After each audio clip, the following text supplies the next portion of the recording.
Hello everyone, कैसे हैं आप सभी। आज हम बात करने वाले हैं उत्तर प्रदेश शिक्षा चयन आयोग का जो यूपी टेट का पेपर है। यूपी यूपी टेट का जो पेपर है, इसका सिलेबस हम डिस्कस करने वाले हैं। सबसे ज़्यादा जरूरी हो जाता है किसी भी एग्जाम को पास करने के लिए उसका सिलेबस क्या होता है, और ये जो सिलेबस है ये 6 to 8 के लिए है। और एसएसटी का हम स्पेशल डिस्कस करेंगे। ठीक है, तो इसको आप बहुत ध्यान से देखिए, हर एक चीज़ को बहुत ज़्यादा बारीकियों से देखने की ज़रूरत है। सिलेबस का अगर हर एक पॉइंट आपका क्लियर हो गया तो आपसे क्वेश्चन नहीं छूटेगा, क्योंकि कोई भी एग्जाम यदि हो तो वो सिलेबस के अकॉर्डिंग ही क्वेश्चन बनाता है। ऐसा नहीं कि सिलेबस से बहुत ज़्यादा बाहर जाके बनाएगा। तो इसी वजह से आज हम यूपी टेट का 6 to 8 का आज हम सिलेबस देखेंगे। ठीक है, तो चलिए शुरू करते हैं। देखिए, ये पेपर 2 का है और 6 to 8 का उच्च माध्यमिक स्तर का ये जो सिलेबस है। ठीक है, यहाँ पे देख लीजिए सीडीपी कितना क्वेश्चन का पूछा जाता है। सीडीपी 30 प्रश्न पूछा जाता है। अगर और डिटेल में हम इसको देखें तो यहाँ पे हम देख लेते हैं। ठीक है, यूपी टेट का ये टेट है 6 to 8 क्लास के लिए। 2.5 घंटा आपको टाइमिंग मिलता है, 150 मिनट मिलते हैं, जिसमें से टोटल एमसीक्यू बेस होता है और प्रत्येक क्वेश्चन 1 अंक का होता है। मतलब 150 क्वेश्चन और 150 मार्क्स का होता है। ठीक है, इसमें क्या माइनस मार्किंग होता है? बिल्कुल भी माइनस मार्किंग नहीं होता है। और पासिंग मार्क क्या होता है? ठीक है, तो ये जनरल के लिए, जनरल और ईडब्ल्यूएस के लिए ये 90 नंबर लाना अनिवार्य है, तभी आप पास होइएगा। और ओबीसी, एससी और एसटी के लिए आपको 82 नंबर लाना होगा, तभी आप पास होंगे। अगर इससे कम आपका नंबर आया तो आप फेल हो जाएंगे। देखिए, इसमें अगर हम सिलेबस देखें, शॉर्ट में देख लेते हैं, तो सीडीपी 30 क्वेश्चन पूछेगा। और हिंदी जो पहला जो भाषा है वो हिंदी ये अनिवार्य। ऐसा नहीं कि आप पहला इंग्लिश रख लीजिए, पहला उर्दू रख लीजिए, पहला संस्कृत रख लीजिए। पहला आपको हिंदी, जैसे सीटेट में क्या होता है कि पहला आप या तो हिंदी रखिए या तो इंग्लिश रखिए, कुछ भी रखिए। लेकिन यूपी टेट में क्या है कि पहला आपका हिंदी अनिवार्य है। ठीक है, ये 30 क्वेश्चन आएगा। सेकंड में आपको चॉइस मिल जाता है कि या तो आप अंग्रेजी रखिए, या तो उर्दू रखिए, या तो संस्कृत रखिए, आप कोई सा भी रख सकते हैं। इसका 30 क्वेश्चन आता है। उसके बाद में यदि आप मैथ सब्जेक्ट लिए हैं, ठीक है, मैथ और साइंस, तो इसका 60 क्वेश्चन आता है। सब्जेक्ट स्पेसिफिक इसको बोलते हैं। और यदि आप इसका आर्ट्स साइड है तो ये एसएसटी बोलते हैं। ठीक है, तो इससे 60 क्वेश्चन आता है। भाई मतलब दोनों में से एक ही करना आपको। यदि आपका मैथ है तो उससे 60 क्वेश्चन आएगा, एसएसटी है तो उससे 60 क्वेश्चन आएगा। और लास्ट में टोटल मिला के 150 क्वेश्चन हो जाते हैं और 150 अंक हो जाते हैं। 30 30 30 3 90 और 60 150 नंबर के हो जाते हैं। टाइम कितना मिलता है? 150 मिनट मिलता है। ठीक है, तो अगर हम और डिटेल से देखें इसको और डिटेल से देखें। देखिए, सीडीपी कितना, अभी मैंने आपको बताया कि 30 प्रश्न आते हैं। ठीक है, अब 30 प्रश्न में क्या है कि बाल विकास और शिक्षण विधियाँ, इसको सीडीपी बोलते हैं। देखिए, विषय वस्तु से क्या है आता है? बाल विकास का अर्थ, आवश्यकता तथा क्षेत्र, बाल विकास की अवस्थाएं, शारीरिक विकास कैसे होता है, मानसिक विकास कैसे होता है, संवेगात्मक विकास क्या होता है। आप केवल अगर विकास पढ़ लिए तो उसी में सब हो आ जाएगा। भाषा विकास क्या होता है, अव्यक्ति क्षमता का विकास क्या होता है, सृजनात्मक और सृजनात्मक क्षमता का विकास। मतलब यहाँ पे आपको विकास से संबंधित पढ़ना है। उसके बाद में क्या है कि बाल विकास के आधार पर उनको प्रभावित करने वाले कारक क्या हैं। जैसे होता है ना कि बच्चों को क्या क्या प्रभावित करता है। देखो, वंशानुक्रम होता है, एक वातावरण होता है, कैसा उनका वातावरण है, कैसा इन्वायरमेंट है, इन्वायरमेंट परिवार में कैसा होता है, विद्यालय में कैसा होता है, समाज में उसका कैसा होता है, और संचार माध्यम क्या होता है। ठीक है, फिर सीखने का अर्थ और सिद्धांत, इसके बारे में हम डिस्कस करेंगे। देखिए, अधिगम का मतलब होता है सीखना। ठीक है, लर्निंग। सीखने का अर्थ प्रभावित करने वाले कारक कौन कौन से हैं, जैसे जो सीखते हैं बच्चे तो कौन कौन सी चीज़ ऐसे हैं जो प्रभावित करते हैं। ठीक है, अधिगम की प्रभावशाली विधियाँ। ठीक है, मतलब वही लर्निंग की जो प्रभावशाली विधियाँ, कैसे बच्चे किस तरीके से सीखते हैं। ठीक है, फिर अधिगम के नियम। अब अच्छा, किसके किसके नियम सीखने, मतलब वही सीखने का नियम किसका किसका सीखना है। तो थॉर्नडाइक के सीखने के मुख्य नियम एवं अधिगम में उनका महत्व, मतलब उनका नियम क्या है और उनका महत्व क्या है, इसको सीखना है। ठीक है, फिर अधिगम के प्रमुख सिद्धांत तथा कक्षा शिक्षण में उनकी व्यवहारिक उपयोगिता, फिर थॉर्नडाइक का प्रयास एवं त्रुटि का सिद्धांत। मतलब ये आप अच्छे से डिटेल से पढ़ लीजिए, इसी से क्वेश्चन बार बार आएगा। ठीक है, पियाजे का आएगा, थॉर्नडाइक का आएगा, थॉर्नडाइक का आएगा, वाइगेस्की का आएगा। ठीक है, तो ये आप एक बार देख लीजिएगा। उसके बाद में शिक्षण एवं शिक्षण विधि है। ठीक है, शिक्षण का उद्देश्य क्या है, अर्थ क्या है, उद्देश्य क्या है, संप्रेषण शिक्षण के सिद्धांत क्या होते हैं, ये सब आप एक बार पढ़ लीजिए। इसका पीडीएफ हम टेलीग्राम चैनल पे डाल देंगे। अब नीचे टेलीग्राम का लिंक दिया गया, वहाँ से आप डाउनलोड कर लीजिएगा। फिर समावेशी शिक्षा, भारत सरकार क्या कर रही है? ठीक है, समावेशी शिक्षा को बढ़ावा दे रही है। न्यू एजुकेशन पॉलिसी 2020 के माध्यम से समावेशी शिक्षा होना चाहिए, न कि रटन शिक्षा होना चाहिए। ठीक है, तो ये सारा है। ठीक, अब हम आगे बढ़ते हैं। देखिए, अध्ययन और अध्यापन।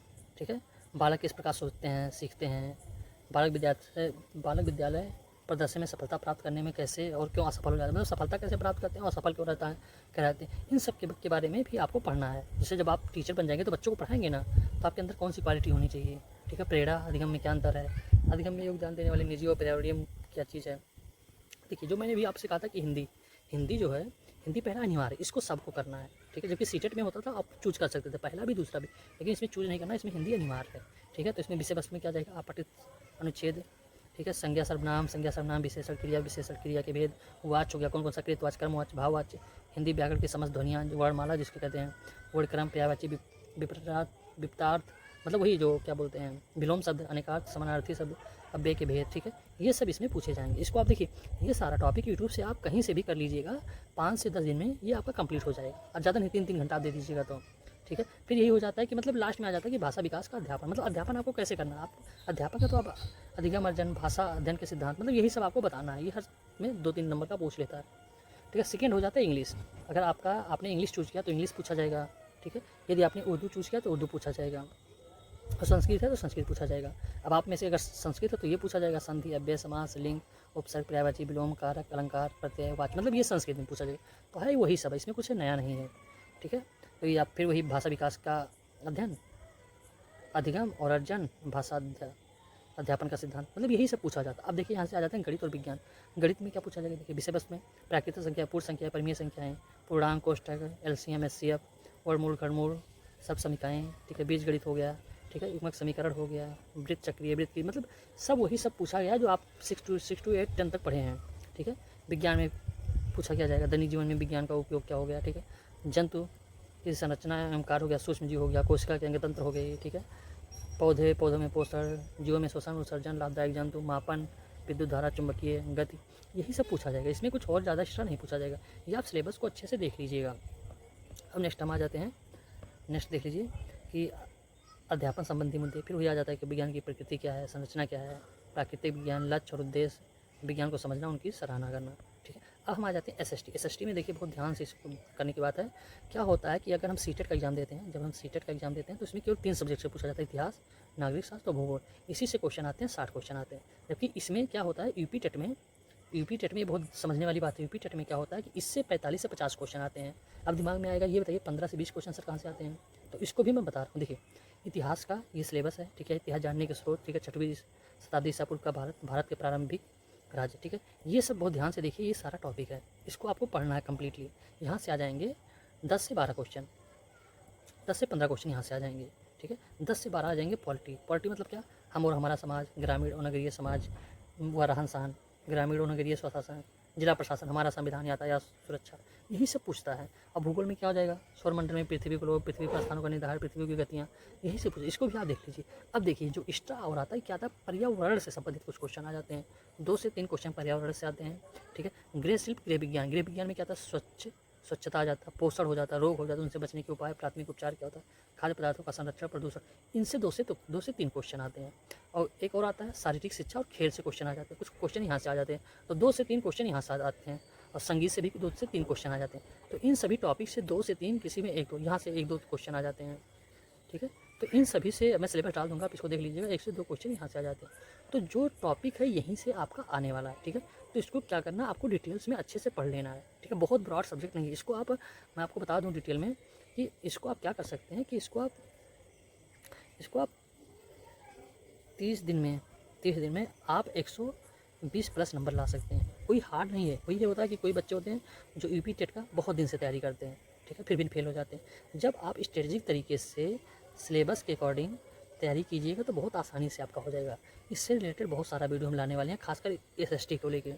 एसएसटी आपका मेरा टारगेट है कि 60 में से आप 55 प्लस लेके आइए, ठीक है। कैसे लाना वो हम बताएंगे। देखिए क्या होता है, आपने सीटेट दिया होगा तो उसमें क्या होता है कि उसमें जो होता है कंसेप्ट बेस्ड क्वेश्चन पूछता है, कंसेप्ट बेस्ड क्वेश्चन पूछा। जबकि यूपी टेट में क्या है कि यहाँ पे फैक्चुअल क्वेश्चन पूछता है। तो ये बहुत ज़्यादा जरूरी हो जाता है कि यहाँ पे हमको फैक्चुअल रखना, वहाँ पे कंसेप्ट वाला क्वेश्चन हो जाता है, ठीक है। तो इसको लेके हम